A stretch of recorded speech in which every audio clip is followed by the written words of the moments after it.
This podcast is brought to you by SEATGEEK. Our friends over at SEATGEEK are giving us a promo code of TBAWRESTLING. That is TBAWRESTLING for $20 off your first purchase. Enjoy the show.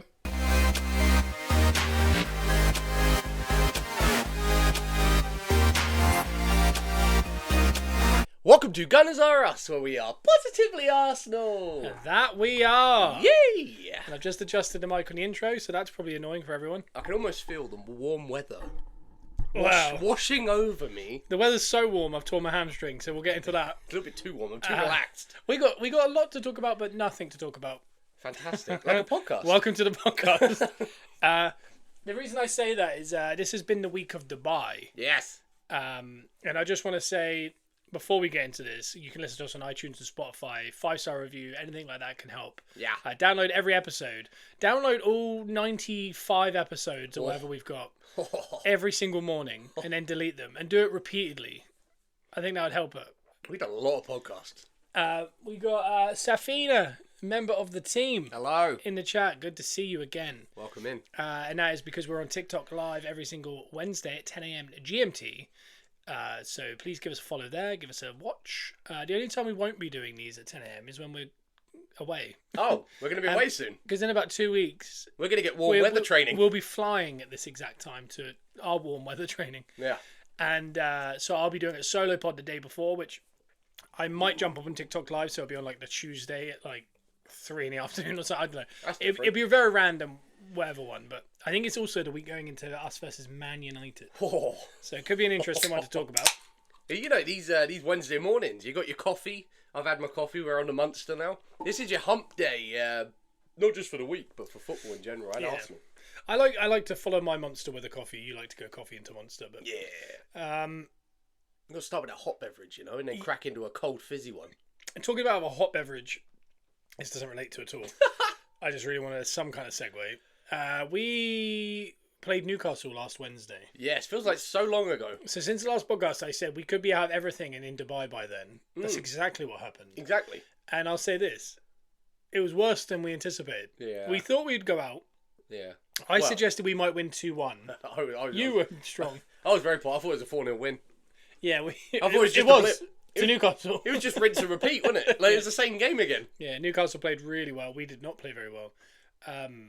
I suggested a 2-1 win by Arsenal, but to go out. Yeah. But I didn't expect us to lose 2-0. The same again. 4-0 in aggregate. Yeah.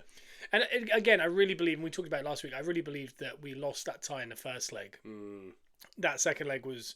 We were giving ourselves a mountain if we were... Like I think we said on the podcast, if we don't win by 2 or 3 in the first leg, we might struggle in the second. Yeah, we didn't turn a mountain into a molehill. No. We turned a mountain into a bigger mountain. Yeah, exactly. Because we really thought if we won 2-0 at home, we still might struggle to go through. But we ended up losing 2-0 at home, so it was pretty much an impossible task for us. Eddie Howe has really had Arteta's number since those two have been going against each other from Newcastle and Arsenal perspective. That magpie keeps pecking us. It does. He definitely knows how to play us. He disrupts. There's a certain way that teams play sometimes, and it sounds really rudimentary to say it's just pressing. But, you know, I always go back to it. There was a game we played at Selhurst Park. I think we lost 2-0. It was about 3 years ago. And Conor Gallagher was the problem. I remember that. And as soon as we get the ball, every time we get the ball, they were just shoving in the back. Even if they weren't making a tackle, they would just run up and just push. Yeah. Which is totally legal, and I think it's something we should be better. Bully tactics. Yeah, it's a real aggressive. And you could see, it's one of those games that you always just, 10 minutes in, you go, why can't we even control the ball in this one? But then the next 10 weeks you watch it and we're flawless. And then there'll be a game like that and you go, why can't they control the ball again? Yeah. And it's the way in which the opposition are playing. And I think Newcastle bring that. And for whatever reason, we do have an ability to give teams that game. Yeah. I don't know if that's us thing or a them thing. I really don't know what it is. It's a mixture of both, isn't it? You come in like a little bit of a pushover, and then you let them push you over. Like all kind of, it's a bad combination. Well, we're considered quite bullyish team now these days. But I don't know what it is. But we do definitely, because I think they were coming off 3 home losses at that point. Something like that, yeah. And then I look at it as like probability and go, well, if that's the case, there's no chance we're walking out of this. Oh yeah. You know, you just have that feeling, don't you? Sometimes where you're just like. It's like when you're betting on a team. Gamble responsibly. That's it. You see their record leading up, and they've lost like 2 on the bounce. So you kind of think the safe bet is for them to lose again. But chances are, swings and roundabouts, it's going to be a win again. Like, they're not going to lose everything, so... No, yeah, definitely. And it's tough. And I think the difference was in the both legs was the horrible conversation of centre forwards, finishers, attackers. Yeah.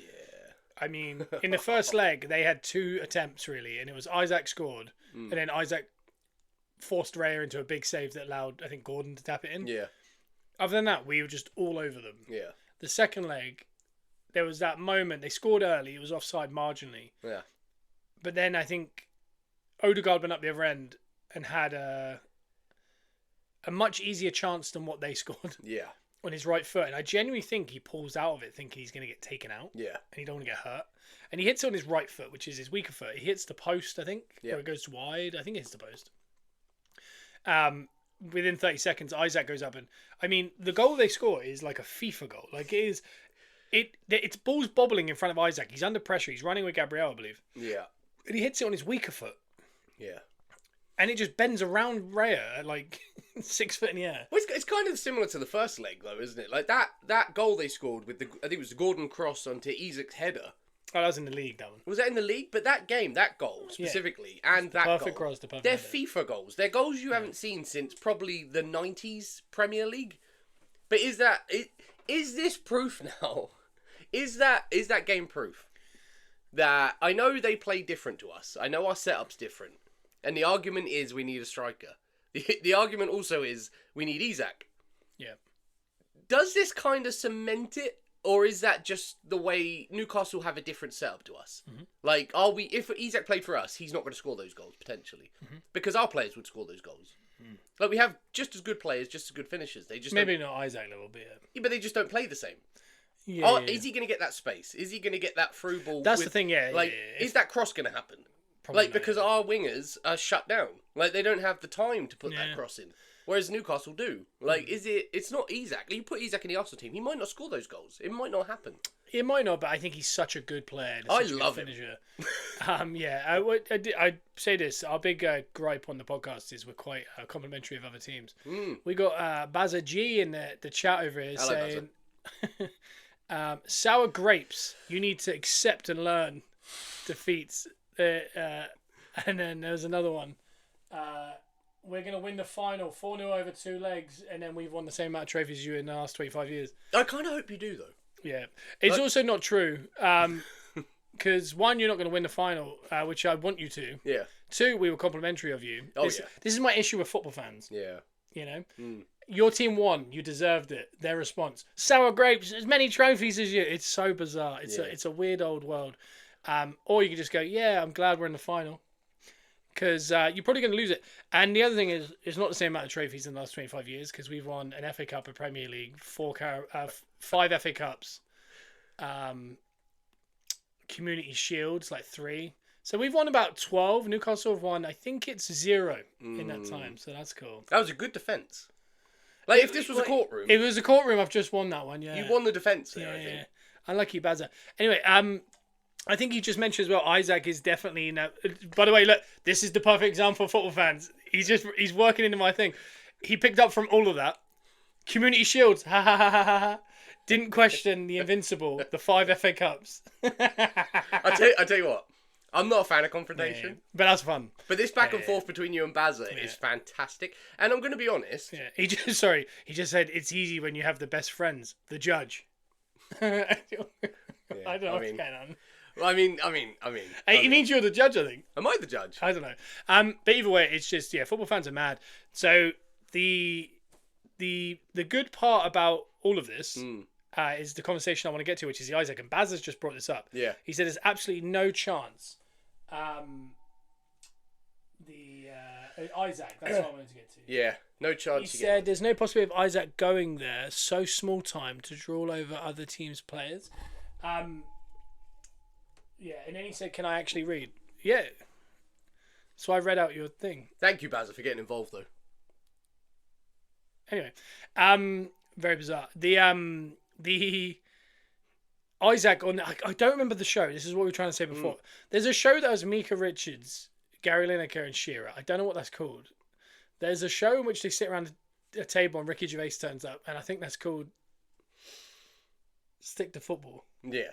And then there's another one where they're sat on a sofa with a load of fans. The main thing is all these shows overlap. Well, this is it. Yeah, the Bowser said try reading the Semtex. I think Semtex is the stuff you put on your tiles and that in bathrooms, isn't it? I think so. It's yeah. a grouting thing. I believe so. Ooh. Anyway, they were talking about the Isaac situation, and they were saying the situation is basically this. And by the way, this is from Carragher and Scholes. Yep. And they were saying, I think an Arsenal fan brought up the fact that, you know, we're looking for a forward. Isaac is the ideal. Yeah. And I mean, I don't think there's a question about it. Isaac is I think Isaac's the best player in the league. Like, he's in as far as a forward. Yeah. Of course. Yeah. Any team is going to want Isaac. Yeah. I totally agree with that. Yeah. Like, and I think Jamie Carragher said, I don't know where this context around Arsenal have to get Isaac. Yeah. And I agree. Like, I don't know why it's Arsenal. We said it last week on the podcast. I think he stays at Newcastle because as long as Newcastle get Europe, yeah, they've got more money than anyone in the world. Well, Newcastle from this point forward should build into becoming one of the biggest teams in the world. At this point, that's what they should be aiming for. And if I'm Isaac, I'm thinking this is the team. They've got the backing. They've got the players around him. They should be sticking with him. They should be. Like, if I was Isaac, I'd stay there and become a club legend because he has every opportunity to become a legend at that team. Yeah, and I get that part, but they were kind of on this show. I can't remember the name of it. So, overlap. Let's call it that. One of them. But him and Paul Scholes are basically saying he's got to go He's going to go somewhere if they don't make Europe. And I think the Arsenal fan. I don't know who the Arsenal fan is, but he did all right not to kind of like rise to it. But they said, why would he go to Arsenal? Mm. Like, Liverpool are going to win the league. He'll want to go. Liverpool need a forward. Yeah. They'll want to. He'll want to go to the winners of the Premier League. Yeah. And Liverpool need a forward. So Liverpool's the only place he'll go. Yeah. And if it's not Liverpool, they said it'd be Real Madrid or Barcelona or something. Mm. And the Arsenal fan tried to say, like, they've got Mbappe. Yeah. They've got, Barcelona don't have the money for Isaac. No. And he was saying, I guess Liverpool. But Liverpool also have a front line that's is about 300 million worth. Yeah, they got a lot. They're doing all right. Yeah. All right. So, again, Darwin, I think I've said this a while ago. If they did a Darwin and Isaac swap, it was like Darwin plus a bit of money for Isaac. Yeah. I think Darwin would be a cult classic That's a great deal. I don't know why. That just something about Darwin at Newcastle just screams fun. Yeah. To me. It does. And maybe that is what happens. But and not the second coming of Andy Carroll. No. And they were kind of saying on there, they were like, why would he go to Arsenal? He wouldn't drop down. Like, why would he? Why is that dropping down? And I was just like, this is mad that they're doing this. And they were like, I don't know why he'd want to go to a team that aren't necessarily winning trophies, that aren't winning the league, when he could go to a team like a big team like Liverpool and all these teams. Yeah. And I was just like, you're just asking for it. You're just looking for that argument. And the guy didn't rise to it. He was like, oh yeah, I guess we got the Omri pull still a little bit. Yeah. But I mean, Liverpool's pull successfully got him Zubimendi in the summer. True. When he puts the Arsenal top on. I'd also think, by the way, there's a huge thing. There's a human aspect to all of this, which is London. London is a pull. And also, I'm not saying it's Arsenal. I'm saying London is a pull. Also, like, not to bring back to the Real Sociedad of it all. But Arsenal does have an intense link with Real Sociedad over time. And not just that, Isak's quarterback at Sociedad was Odegaard. So he has that in. Like, on paper, I think, regardless of... We could be as good as that Sociedad team that came fifth in La Liga. Different setup. That'd be good. It's different setup. Yeah. I mean, we've got Moreno now. I do think we're not going to go for Isak because I do genuinely think he might have, 150 million on his head. Oh, for sure. And I don't think Arsenal are going to pay that. No, and I think, I'm going to be honest, in Newcastle's best interest, and I think even Isak's, I think if I was him, I would stay put and just build with that team because they have the opportunity. I think it really is important though with Europe. They have to get Europe. Yeah, it's a tough one. We got some crazy people in the chat today. Let's go. But it'll be interesting to see what happens. But that conversation on there was very, I don't know. It just showed their true colours. I'll say that. But again, if Isaac ends up going to Arsenal, I'm sure that clip will get replayed badly. Do I think he'll go? I don't. I think we're looking at Sesko. I think the whole time they've wanted Sesko. Yeah. I think they want Zubamendi. Mm. I don't know who else they want, but they'd rather bolster out the squad a little bit rather than throw all their money into Isak. Yeah, even though like you can see how good Isak is, that he really could have been the difference last year. Oh yeah, could have been the difference this year. Yeah. I mean, I think if you're going to buy one player, he's the one. Yeah. But if you're going to also bolster out multiple positions like Arsenal do, I think you have to kind of spread the cost a little bit and, go grab a young Sesko, grab a Zubamendi, grab certain players that are just going to fill out the quantity of the squad. Because we know that's what Arteta likes to do. He likes to cover his bases. So. Yeah. Bazaji says just drooling over other players, Newcastle players. Yeah, they're really good. I've said it before. I think their front three is better than our front three. I think Newcastle as a whole, I'm a fan of. I'm a fan of that team. I'm a fan of Eddie Howe. I mean, we've also got the link. Mum's family is Newcastle fans. Dad's family's Arsenal fans. So we're on both sides of the fence with that. We're definitely Arsenal fans, but I'm definitely a fan of the potential. I like good players. That Newcastle. I mean, the midfield. I mean, oof. I'm a fan of all of it. You got some young players. I say Arteta would like the amount of duels they win. I really do. They win all their. But no, I'll be interested to see what forward I'm at a point now where I don't know even if we will get a forward. Yeah. Because the amount of times we've nearly got a forward, and then not happened, and then we've gone, well, they can't technically do that again. They can't go another year without a forward, and then they go another year. Not with all these conversations flying around. That's these conversations we're going on for a while. Yeah. I could easily see us going through some without buying any more forwards. Oh, yeah. Adam says, no Everton tops on today. Yeah, we should, just because, but I don't think there's even a chance there. I think that's a big old win for Liverpool tonight. Adam does say, I don't know why we think Zubamendi's so wrapped up. That is true. I don't know. It was that kind of one day, wasn't there, where it was like, oh, Zubamendi's personal terms with Arsenal, and then we've just gone quiet. Yeah, I don't think it's wrapped up at all, but I do think that's a player that they want. Again, they want Isak and Zubamendi, and that'd be awesome. Do I think they'll get either of them? I don't know. Yeah. At this point, I really don't know. We'll probably get Morgan Gibbs-White and Mateta, which I'll be equally as happy about. I'll be absolutely fine with that. Because the reason we're talking about that even more is obviously going into the season, we felt light up front with, I think it was Trossard, Martinelli, Havertz, Jesus and Saka. Yeah. Last day of the window, they bring in Sterling on loan. That hasn't really worked out. No. But he's a body. At least there's a body there. Yeah. Then Saka goes down with a hamstring off the bone, which we've seen the surgery scars now, and it doesn't look. It seems like a very major surgery. Yeah. There was Sterling has not been great. Jesus has gone out, injured. And it looks like on the Dubai trip that we've just lost Havertz to a hamstring. So going into this weekend, which we'll get to the Premier League predictions later. Oof. Oh, and Martinelli pulled his hamstring in the Newcastle game, didn't he?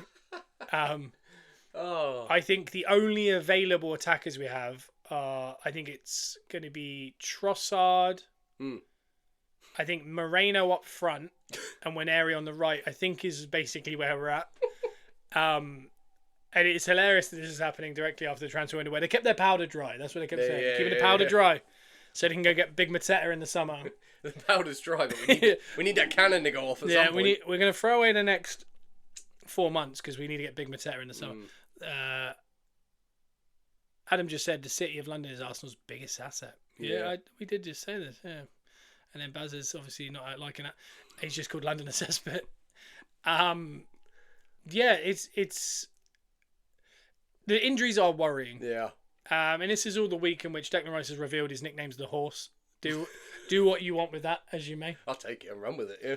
That's what he seems to be doing. So we've got a horse now.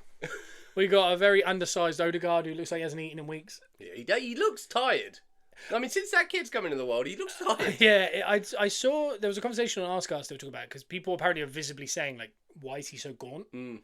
And I have noticed it. His face is so thin. Yeah. But I can't, like they said, they were like, I don't know if it's just we're looking at it like he looks skinny. Yeah. Or whether he's just as an athlete, just getting fitter, super ripped. Yeah. Yeah, he's just getting fitter. in the best shape of his life. Yeah.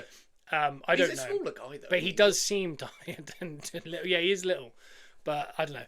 But Generally over the board. Tomiyasu looks like he's about to have another knee surgery. Yeah. He would have played 6 minutes in nearly 2 years. That's a shame. I like him a lot. Yeah, a really good player. And the worst part about a lot of this, the reason we didn't bring a forward in January is because Jesus got injured. Yeah. Because they can't afford to bring 2 in, and they can't sell Jesus in the summer either because he's injured. Yeah. So they have to wait till next January, next summer. So therefore, we now can't even replace the one that's missing. But they can bring in one, but they couldn't bring in the right one. Yeah. So they're saying, we would have brought in one. We would have just thrown in someone. But we saw what happened with Sterling. Yeah, exactly. But again, I do think, unless Moreno turns into Prime Michu this weekend. I think he might. Yeah, you get Moreno some minutes. I'm at a point where I think Calafiori should play him front. I think he'd do well. We're close to a front line of Nweri, Tierney and Calafiori, I think. I know, right? Yeah. And it's honestly so funny we're 6 points behind Liverpool. It's been the most unfortunate season, Yeah. but still, we're hanging in there. Hanging just about. Like just that about. cat on that poster, hanging in there. George. That's Curiosity. George is the Curiosity cat. Yeah, killed him. Unfortunately. Well, this is it, yeah. But tonight we got the big Premier League game between Liverpool and Everton. Yep. We previewed that last week, but I didn't add it to the scores. Yeah. I've added it to this week, but with all our stuff already I'm added not a fan of how long we've had to wait for this one because my fantasy football points have been hanging on. Yeah, there's some weird ones to it because it's working out. I think Liverpool obviously rested a lot of players at the weekend. Yeah. So they'll be raring to go tonight. It should be. I think they've got a difficult game on the weekend. I can't remember who it is. I'll check it in a bit. But I mean, every week seems to be one of these weeks now where you just go, with Arsenal playing a front line of Tierney and Moreno and Calafiori against Leicester. I don't know if we'll beat them. So everything could change this weekend. We'll find out. Yeah. But we're still in the Champions League. And talking to the Champions League, we've got Man City played last night against Real Madrid. Yep. And we'll get back into the conversation of celebrations on that one. I haven't heard much backlash yet. There's not, no. And there's two ways of looking at this. There's a biased way of looking at this, and there's an unbiased way. They go 1-0 up. It goes back to 1-1. They go 2-1 up. And then Real Madrid look like they equalise 86 minutes. They've saved the tie a little bit. Yeah. But then they go on and win it. I think it's Rico Lewis gives away a ball in the middle of the pitch. Yeah. Vinicius goes through, knocks it past. Bellingham has a tap in. A lot of people think he's doing the Haaland celebration where he walks and just smiles and walks into like a weird thing. Yeah. I think a lot of Madrid fans have said, no, that's just... He does do that with... I can't remember who he did the celebration with this week. But usually he does it with Valverde or someone. Yeah. And they walk in a funny way and then he does the celebration with it. Yeah. So I don't think he's actually making fun of Haaland. And also he's like mates with Haaland. So it's whatever. But what a lot of people are talking about is, again, back to the show with Scholes and Carragher. There is they're running a very dangerous line with this Lewis Skelly stuff because obviously we've had pundits talk about him getting his legs broken and stuff like this, which seems like a very large overreaction. But they did a tifo in the crowd last night of "Cry Your Eyes Out" with Rodri holding the Ballon d'Or to kind of entice Vinicius. Yeah, and Carragher said he was like, "This I don't like that because one, you've got another leg to play." Yeah. But also, Haaland going over there and laughing after they score early doors towards the tifo. The stay humble stuff, isn't this kind of what he was getting at? Yeah. Because this is a Man City team that won 1 Champions League. Yeah. And 1 Ballon d'Or in their club history. And they're having a little pop at Real Madrid, who are probably the most successful club giants in the world. Yeah. Isn't this kind of what they were all saying, that you shouldn't get ahead of you? Because Arsenal are not allowed to celebrate against City because City have won a league more recently than us. Yeah. That was the conversation, is because we haven't won the league for 20 years. Yeah. We cannot celebrate against Man City. Yeah. Which is hilarious because you're gonna have to go tell Forest and Everton and all these other teams.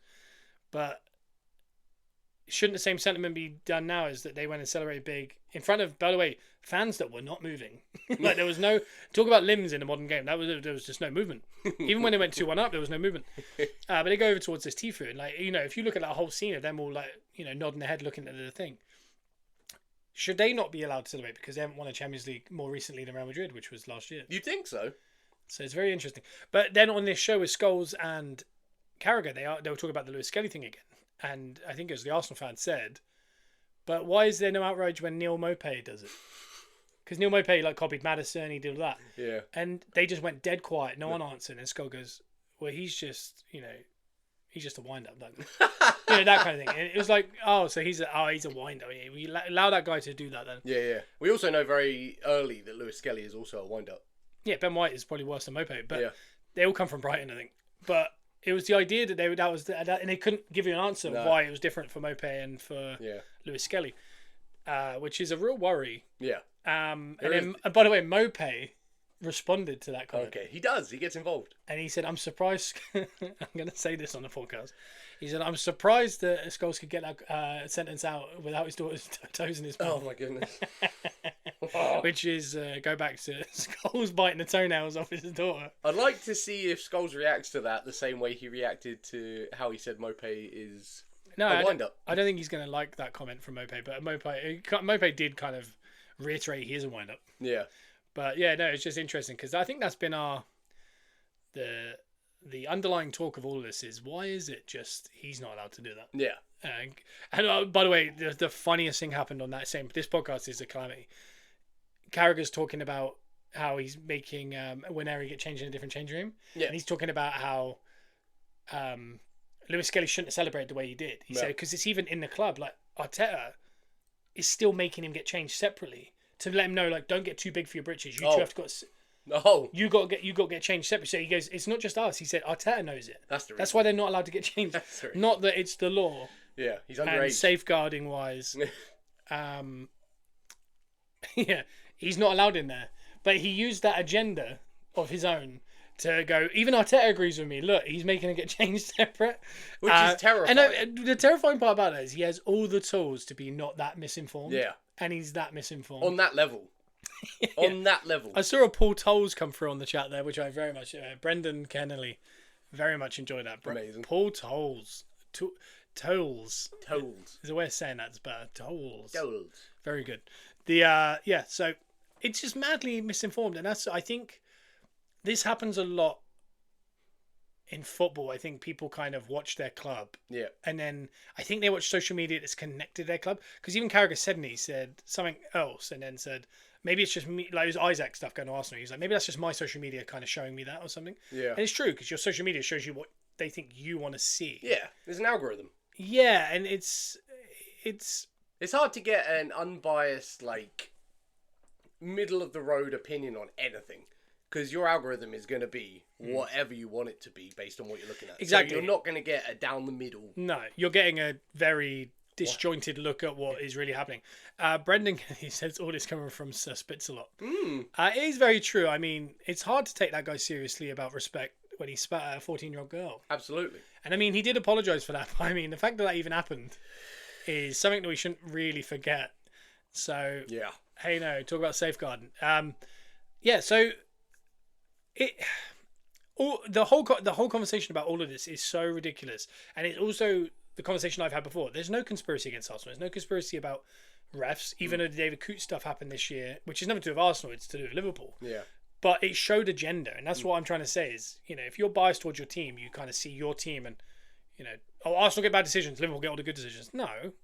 You can see that last year Liverpool got the worst decisions. Yeah. They got awful injuries. That's why they couldn't hang out and win the league. Yeah. Everyone gets it at some point. They got better injuries this year, better decisions. That the NFL, we talk about the NFL a lot. The Super Bowl won. Jason Kelsey said, "Congratulations to the Eagles. For you to win the Super Bowl, you need the decisions, the team, the squad, the practice, the coaches, the plays, timing, and a massive slice of luck." Yeah.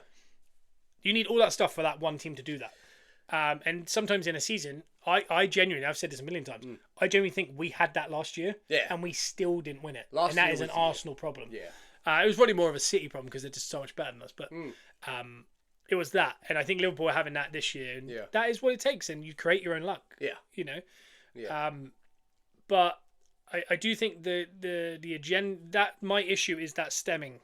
Social media gets into the punditry, that gets into the refs, that gets into the game.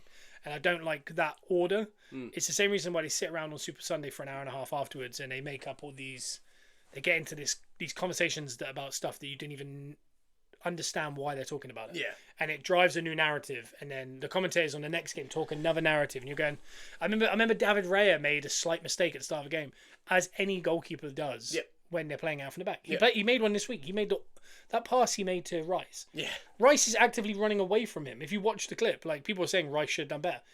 Rice can see there's pressure coming, so he basically points to to Rare, go long. Yeah. And he goes to run off. It's only because Cher runs really fast past him. He kind of runs in front of him to kind of like shield to stop, to give Raya time. Yeah. But Rice sees that as, Rice wants the ball. Yeah. And Rice is like, what are we doing? Like, Yeah.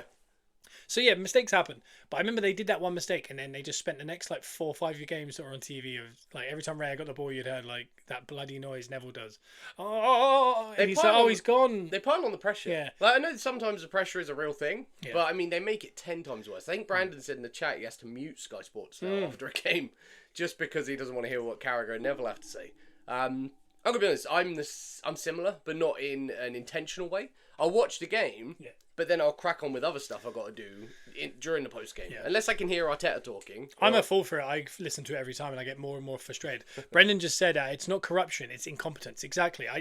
And that's why I really tried to drive home this is an Arsenal podcast, but the refs are bad. It's not an Arsenal. I want Arsenal to get good decisions. I think we've had some howlers this year, but so have a lot of teams. Yeah. And the level of reffing is dropping, and it doesn't give. It's the same reason I don't like when you do like FA Cup and some games have VAR and some don't. Yeah. It doesn't seem level. It's not across the board. Pick one or pick the other. And I think when you watch, how many times have we watched City over the last 3-4 years? When Liverpool in those title races, the handballs in the last day of the seasons, and high foots that cost Liverpool seasons. Yeah. There's such clear, obvious decisions that you go, Liverpool would have won 2 leagues if it wasn't for those bad decisions. And that stuff is, we should never have to talk about clear decisions, like ones that we can all, like, when I've said that, most people that watch football religiously like we do probably all just saw those exact challenges and went, they cost them the league. And we know that. And it's a lot of it's driven from narrative from the pundits and all these things. And the worrying part is you can't look anywhere without a podcast of a former player who's going, Arsenal don't have a draw, Lewis Skelly should have his leg broke. They're not. They're just an unlikable team. I think Scholes said Arsenal are boring. Did you prefer it when we were losing 5-0 every week? Like it's just not fun. The narrative's not fun. Yeah, it's not. But that narrative falls through. And we just had a question in from Peter Hall. It says, if Liverpool win tonight, is that the season? I don't necessarily think it's tonight. I think this week. I've said it a couple of times. I think there's a point where I think they play 3 times. And we play once in this time, because they'll go. So there'll be a big momentum swing here, because if they were to lose this, let's say draw at the weekend, and then they got Villa away next week in the week, I think. If they end up with like 2 or 3 points and we win ours, let's say, we'd be 3 points. 6 points behind them, but we would have a game in hand. Back on that, and it's tight. If they win all 3 and we win. Nothing changes other than their game in. Well, saying that, if we win ours and they win all 3 of them, going into the weekend after where we've got a game in hand on them, they'll always be 9 points clear. And that will either. It happened to us when we were getting chased by City a couple of years ago.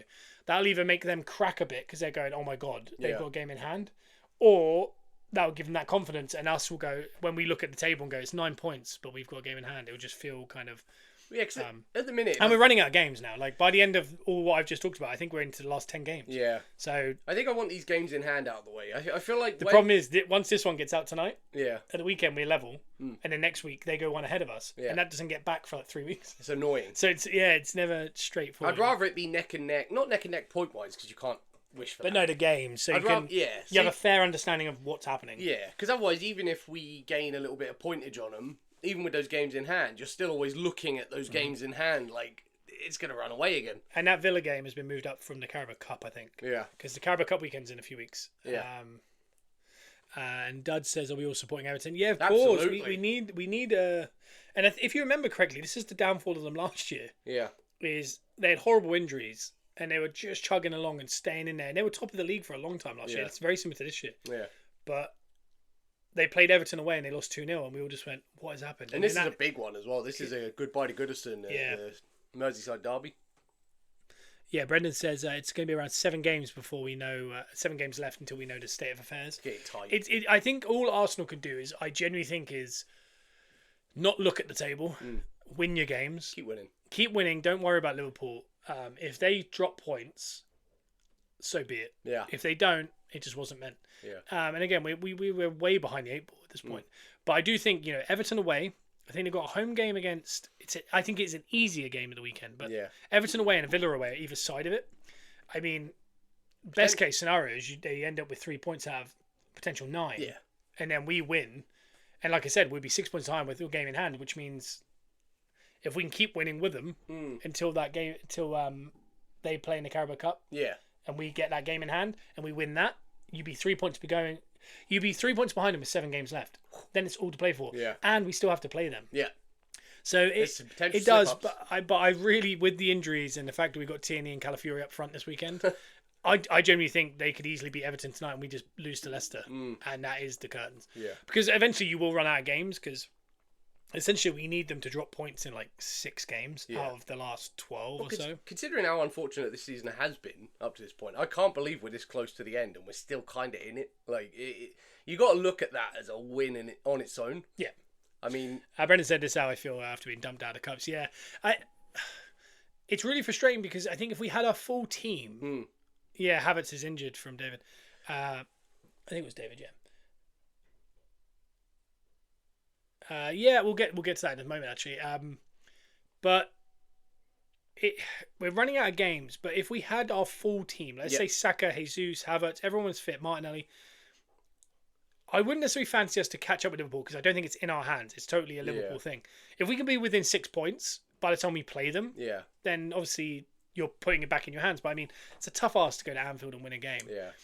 But if we had that full complement, I don't necessarily think we could win the league because, like I said, it's not in our hands. But the Champions League feels like something we could maybe go and get. The problem is, I think some people were reporting that Saka could be back early March. I don't see it. I mean, he's not training on the field yet. That's 2 weeks away. Yeah. I mean, until he's playing 90 minutes, I think we're looking at mid-April. Yeah. Yeah. If we had everyone else fit except Saka, do I think we could get through the next round of Champions League to get to the quarters and then maybe Saka appears? Yeah. But that'd be nice. Now Martinelli and Havertz are out. It's starting to look a bit... It's way too depleted. It's so depleted, I think we'd have to give up completely on one of the other. Yeah. Like whether in the league you just start kind of phoning it in just so you can try and get a Champions League win. Stranger things have happened. I mean, even if we had a full squad at this point and we're still in the position we're in right now, it's still a tough ask. But I think even with the depleted squad, it's a way tougher ask. But stranger things have happened. Yeah. Brendan said Saka's been doing some light work. Yeah, I've seen the videos, the pictures and the videos of him in Dubai doing gym work. Yeah. But there's a big old scar. I mean, that was off the bone. That's a big old... That's an in-depth surgery. He's been running on empty and taped up with duct tape for a couple seasons. Well, that's another conversation. A lot of people are saying like this Havertz injury is due to the negligence of the board not getting him help. But someone did bring up he's played the same amount of minutes as Salah and Haaland. Yeah. Haaland is same age, maybe slightly younger. Built a bit larger, more explosive, so probably more likely to get injured. Salah is in his 30s. Yep. And he's not hurt. And you're looking at the work rate as well. I mean, Haaland's work rate isn't what Havertz does. But Salah's close. Salah does it, yeah. And that's what I mean. So I don't think it's the minutes. I do think it's negligence as far as the bodies. Yeah. But I think Havertz, whether we had the bodies or not, would have played the same amount of minutes as he has right now. Yeah. Maybe you could put question marks on Martinelli. Saka's one feels very much, he hadn't played that many minutes, but it's cumulative of the last few years. Yeah. Sterling was not going to take minutes off of him, and we saw that pretty early. And weirdly, Saka played less minutes this season than he's played at any point at that point for the last 6 years. Yeah. But I really don't think it was now. I think that hamstring's been coming. Like, I think in the summer in the Euros, he had a hamstring issue. He missed a game for us at the start of the season. They brought him back, and then he missed a couple because they said a hamstring had come back. Yeah. They rushed him back for Liverpool at home. If you remember, he had to come off early in that. Yeah. Then he missed a couple more. Then he had about a string of about 5. And then he ruptured his hamstring. Yeah. So it's, I agree. David said one injury to Salah in Liverpool before. I do agree. Like, if you removed Salah and Gravenberg, like we had Saka and Odegaard out for a long time, and then said, all right, Jota's always out anyway, but let's say Jota, Diaz, Tsimikas, were all out Yeah. for an extended period, like 5-6 months kind of thing, I do think they'd struggle. Yeah. You know, I do think without Gravenberg, maybe Van Dijk gets looked at a bit more, like, you know, like his teams could get through him. Because Gravenberg's been unbelievable for He's been protecting that defence. Yeah, and then if you look at maybe like without Salah, I don't, you know, look at Plymouth without Van Dijk and Salah in that team, they did look like a completely different team. Yeah. And we saw last year, even with both of those players in the team, at this point of the year, because a lot of the other players were injured, they started to struggle to get stuff done. Yeah. You would think eventually they're going to start picking up some injuries, but they might just be having the year. They are absolute machines. They're machines, and again, we had this type of year last year, Arsenal. We you know, we did have injuries last year, but so have they. But it wasn't the ones we've had this year. The ones we've had this year, like what they had last year. Yeah. I don't think you can compete, and that's why, if you remember, Liverpool were ahead, and then they just dropped. The last like 10 to 12 games, they just started to drop like a stone, and they started to be like, Klopp was arguing with Salah. There was all the like silliness happening. They just managed to pick up a Carabao Cup in that time, which kind of, you know, tied the fans over for a year and gone, I know that's the end of Klopp. Klopp got a trophy on the way out. Yeah. Everyone kind of thought that team was disbanding. I still think that team might be disbanding, and that is the interesting thing going forward. Is I don't know what next season brings. What do we get out of City? Is there deductions? What would Arne Slot do without if Van Dijk and Salah and Trent all left, and he brought in, you know, we go back to the days of you remember Liverpool would bring in random players. Yeah. Unknown names. Not even unknown names. Like they would go like, who would they bring in now? Like if Liverpool of 2008 or 9, or you know, that kind of era. Yeah. When they were just kind of, maybe not that era. I think that was the Gerrard, Suarez and Torres and all these kind of. There was a weird patch there though. There was a patch where they would like bring in, like their winger would be. They would get Harvey Barnes from Newcastle. Yeah. Yeah. As their like star signing. Yeah. And you'd be like, okay, he's good, but you've lost Salah, and you're like, Harvey Barnes would be right. Yeah. Yeah, it's that kind. They do that kind of stuff, and I wonder if Arne Slot, without those guys and not bringing in, you know, for all we know, he might lose Salah, he might lose Trent, but Van Dijk stays, and he might go and get himself like some Brighton right back that now is like unreal. Yeah. Or actually play what's his name? Why have I forgotten his name? He's a really good player. Yeah. Bradley. Connor Bradley? Connor Bradley? Yeah, they could actually play him, and he's unbelievable as well. He's not maybe not Trent, but I think defensively he's a lot better. Yeah. I think Arne Slot is more interested in defensive. Yeah. I think he's more in tune with a full game. He kind of evolves throughout the game. Well, he's kind of moved in and just taken. But they also could bring in Isaac and ask the replacement for Salah. Yeah. And maybe he's not a direct replacement, but the quality is there. Well, he's taken over this not, I wouldn't say end of the road Liverpool team, like, but it is definitely at a point where it's going to shift to a new Liverpool team. He's taken over where Klopp left off. It felt like when United left Ferguson, and Ferguson always rotated. He kind of, and he never did at the end. Yeah. He left it run, and then it ran its juice. Yeah. And then he got out, and then the next manager had to deal with like, how do I get more juice? Yeah. Or how do I make new juice? Yeah. And I think with Arnie I think he got given like the lemons. Yeah. That Klopp had left, and he said there's no juice left in them. Yeah. But good luck. Yeah. And he's gone, oh no, there's a little bit left. And he's got that last bit out, and he might, again, he's going to win the league in his first year. He's also come in and taken over this Klopp team at a point where City aren't City. Arsenal aren't quite what they were last season and having a very unfortunate season. So he has come in and taken over this ageing Liverpool side at the perfect time, really, compared to like what all the other teams have done. It's not. Yeah, I say this in reality, like this was the year for Arsenal. We're the ones that have been challenging. Yeah, we should have pushed. I say we've been the only ones who've been challenging. Liverpool have also been in title race the last 2 years. They've just dropped. They basically dropped. Further down than us, basically by the end. Whereas we dropped by like a couple points, they dropped by like 6. Yeah. So they've been in the title race the last 2 years. But this season, with all the unfortunate circumstances surrounding Arsenal, I think it's without just, those, I think this is the season. I think so. It's a really hard one, and just fair play to Liverpool, because I mean, he's got such a tune out of that team. Yeah. That did seem a little dysfunctional at the end of last year. Yeah.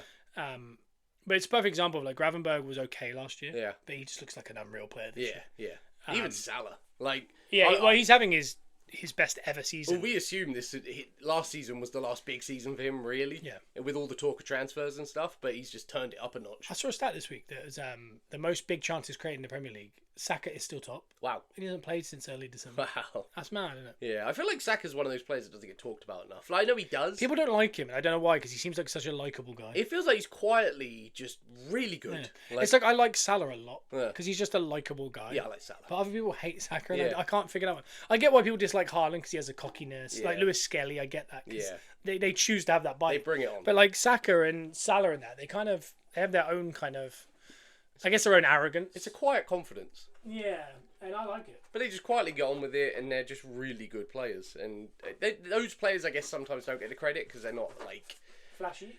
yeah, they're not as outgoing as some of the other guys. But I mean, Well, we're having conversations about Cole Palmer being better than Foden and Saka, yeah, and Yeah. I mean, people just get ahead of themselves. A I little think Palmer is an unbelievable player. yeah.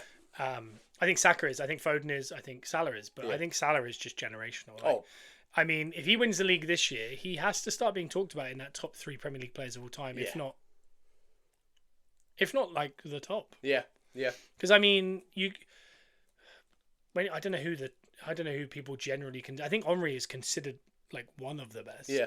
But I mean, he did win 2 Premier Leagues. Yeah, yeah. The trophies don't match up to how good he was. No, they don't. And whereas Salah's back, he's Champions League. Yeah, If not 2, yeah. was it 2 or 1? 2. 2, and an absolutely generational Liverpool side as well. Was it 2 or did Klopp win 1? I think Salah's won 1. I think he beat Tottenham, but they lost to Madrid. Yeah. I can't tell if. Chat, do you remember if Liverpool won 3? If they'd been the 3 Champions League with Klopp? Which is crazy because So I just need to bring this up. JD just said there's a story that we are talking to Harry Kane, which I think is hilarious. I think Lewis Skelly would enjoy it. he would, yeah. Salah needs 10 more goals and assists in 16 games to statistically have the best ever Prem season. I don't think it's out of the realm, is it? No, It's not out of the realm at all. No. Because the thing is, I'd say is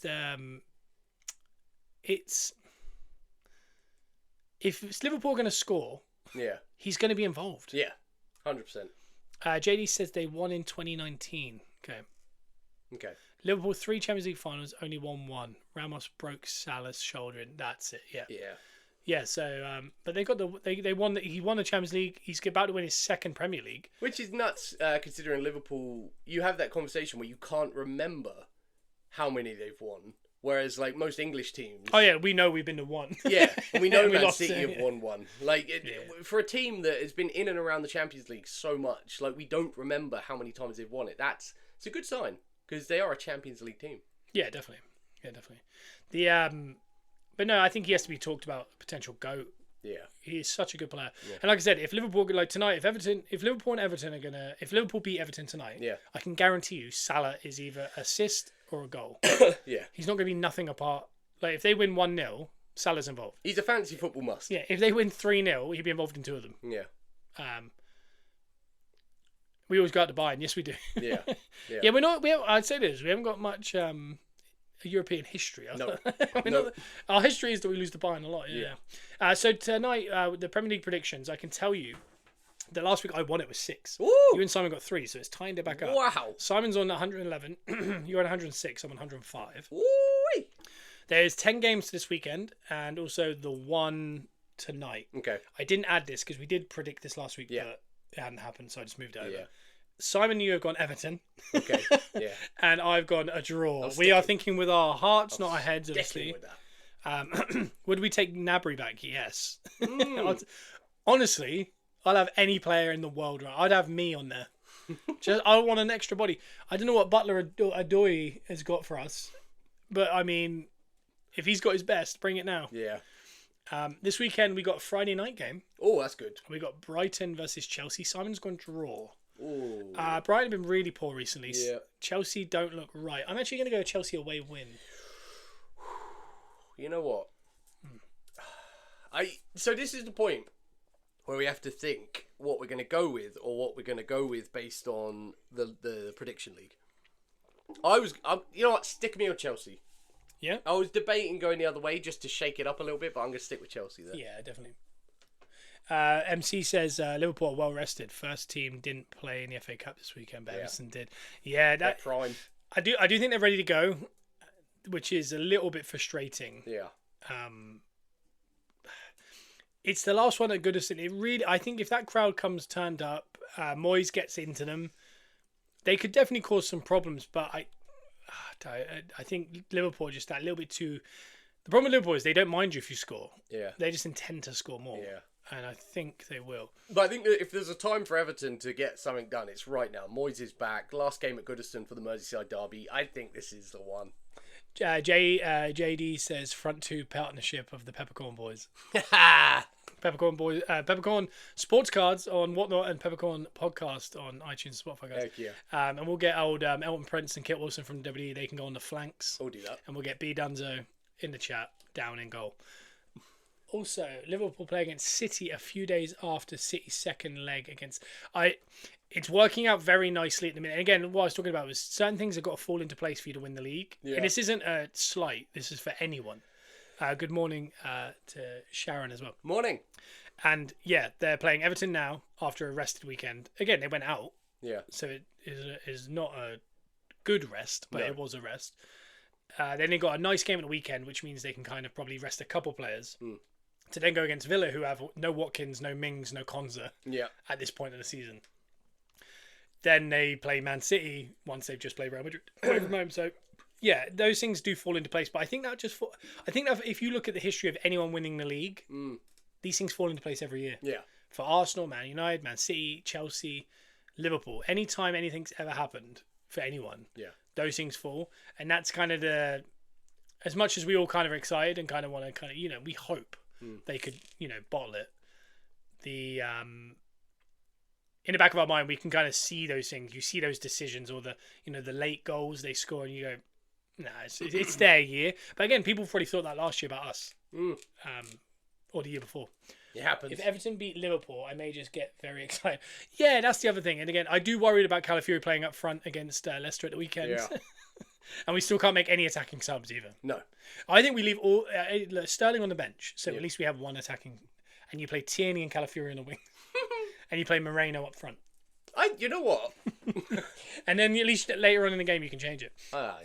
Anyway, 12:30 we've got Leicester versus Arsenal. Fantastic. That's Simon exciting. has gone Arsenal. Ooh.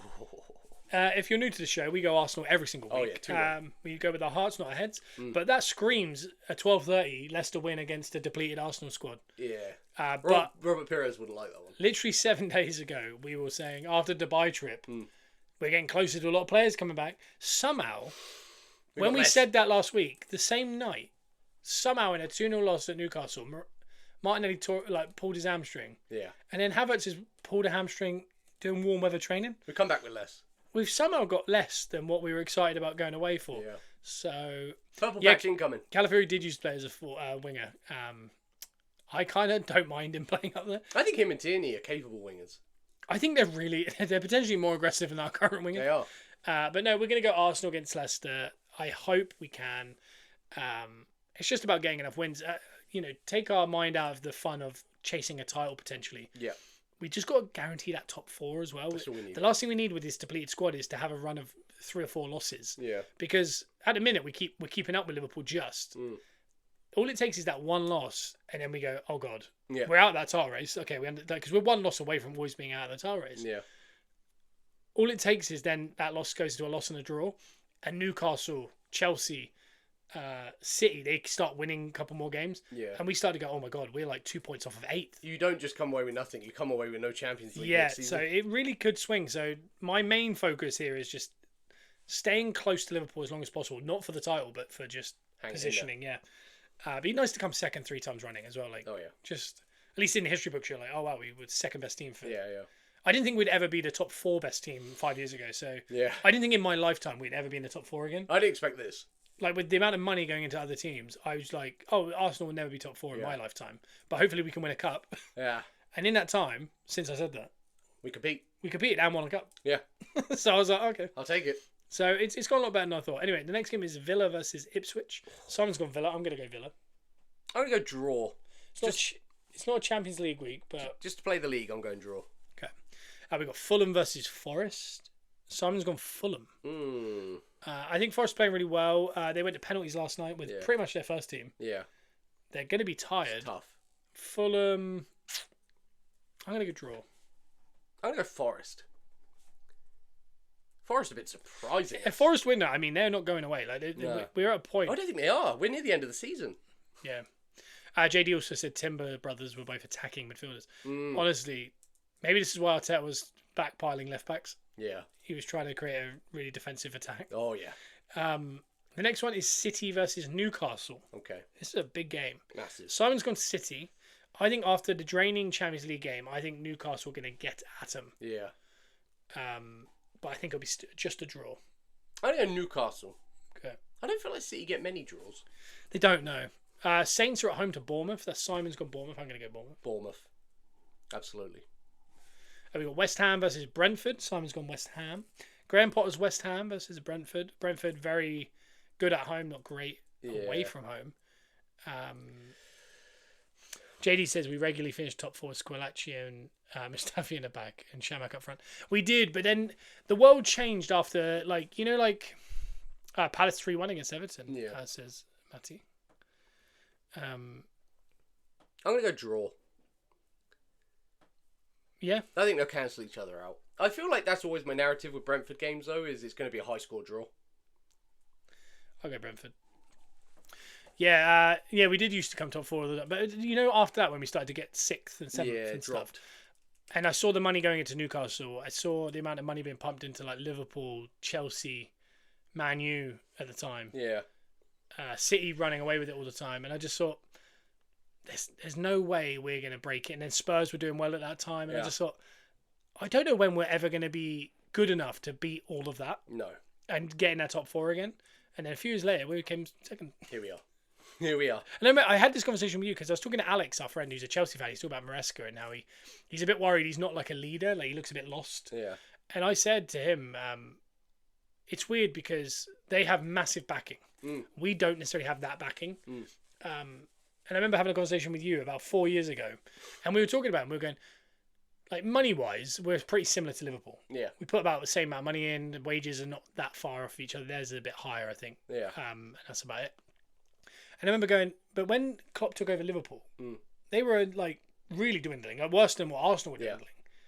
And I said, and he made them a Champions League winning team and a Premier League winning with a bunch of misfits. And all it was buying well, not a lot, just buying well and being a good coach. Yeah. And I said, there's no reason why Arsenal can't do that under Arteta. Yeah.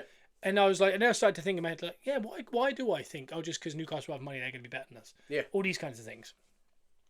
And then, lo and behold, it's a culture, isn't it? Like, yeah, he morphed it into something it is now. And it shows you any team can do it. You still need, you're not going to do it with no backing. You need some sort of backing. You can't create out of nothing. But you don't need the amount of backing that some other teams do. Yeah. So in the chat, we've already had 3-1 Palace versus Everton. Simon's gone Palace. I think Everton are going to give everything tonight and therefore be lost at the weekend, and they're going to lose that. I'm going to go draw. I'm trying to keep it positive for Everton. I got Sunday football is Liverpool Wolves. That's fun. Simon's got Liverpool. I'm going to go Liverpool there. I'm going to go draw. I think Wolves are pretty poor at the minute. Yeah. They did win against Villa, but I like to back Wolves. I don't know. Spurs versus Man United, the worst game of the year. Oh. Simon's gone draw. I think Spurs are going to win that. I think if two teams could get minus goals in a game, I think it's that one. It's just a hard watch, someone. It's like watching the Chiefs versus the Eagles. It is. I'm going to go Man United. Yeah. Why not? I'll say this. They've been pretty entertaining the last few years where someone just gets embarrassed. Yeah. The cool thing is they're so low in the league. There's massive ramifications of that game. There is. Because I think that the team that win that are going to have a slight, they're going to do that. Whereas the team that lose that, I really think are starting to drop into like. I think if Tottenham lose that, he has to be sacked. Yeah. He's gone out of the Carabao Cup without having a shot on target. Yeah. In the relegation battle. He's in a relegation battle. He then lost the FA Cup to Villa. There is no way, and if he wins that, I think he might maintain, and they might go, you're still in Europe. You promised a title in your second year, like a trophy. You're still in one. Until they're mathematically out of all of them, or they do drop into the relegation zone, I don't think he's going to get sacked. But no. I think losing to Man United, there's a couple wins in there for, ironically, Leicester have Arsenal, so you hope Arsenal win that. And Saints have got a hard one against Bournemouth. Yeah. Ipswich have got a hard one against. Was it Villa? I think it's Villa. Yeah. There's some awkward ones, so I don't think they're necessarily going to lose ground, but that kind of not. It's going to open up between the 15th spot and the rest of the league is going to open, and Spurs are in that. It's an important game between both teams. JD says Everton won. I don't know if this is a joke. Thomas Choroy from Slavia, I think it's Prague. 6'9". He's 6'9". That's what Arsenal need. You know when someone does these when they're like, and you're like, you read it out and you read Bisping gets caught in these all the time. Yeah. And you're like, oh, I shouldn't have said that. Yeah. Anyway, it's a risk. It's been an interesting week. I think the agenda, even though we're in Dubai, has continued. Yeah. There's been some funny. I genuinely think if Arsenal were doing what Liverpool are doing right now, it might be the all-time best ever season for an Arsenal fan. Oh yeah. With Man United and Tottenham struggling. Yeah. With teams like City struggling in the Champions League and dropping off. You know, we're just that one cool thing of, you know, winning a Champions League or the Premier League away from this being the best season ever. Like, even if we won the Champions League and came fourth by the end, it will be an all-time. It'll be the best ever. Yeah. So. And it's there still. All is not lost. Yeah. It's just unfortunate we have 9 players to field. And do you know what I think they need to think about in the future for this kind of thing is around January time they should allow teams to be able to make transfers, things like that, just so we don't run out of players. Restock. Yeah, but they should do it in January for like the whole month. They should allow us to be able to do it. You'd think that'd be good, wouldn't you? But yeah. Here we are. I still want to make that joke on Twitter. I think Yankee Guna made that joke, and people underneath were like, "Oh, there's a January transfer window," and I was just like, "Man, here we are." Anyway, no joke. He's an actual player. Slavia Praha, not Sparta Prague. Oh, okay. Hey guys, good to see you. Good to see you, Kai. Hey. We're at the end of the podcast. If you've missed it, give us a listen on iTunes and Spotify where Gunners Are Us. Yeah. If you're, save it for Saturday morning, have a coffee, listen to it. Get ready, get ready for some football, you know? It's the Leicester game. And again, we've still got 4 days until we play Leicester. We could still lose 3 or 4 more players. Oh, yeah. There's time. Someone might have an issue on the plane. A little deep vein thrombosis or something. Or food poisoning. Where do you do your wrestling podcast? We do on Simon Miller Podcast. We haven't done an episode for a few weeks now. Hello, guys. Forza Inter. Hey, good luck, Inter, in the Champions League. You beat us this year. I nearly wore my... Ciao, Bella. I nearly wore my retro Inter shirt this week as well. That's nearly. Nice the wrestling one is Simon Miller Podcast. If you search out on iTunes, I think it hasn't been an episode for a while, but if you're trying to keep up with general wrestling content, go to the Simon Miller... Yeah, so we have a trios tag team with Simon Miller. We're in a team. We're around the Indies with Simon, and we do a podcast with Simon.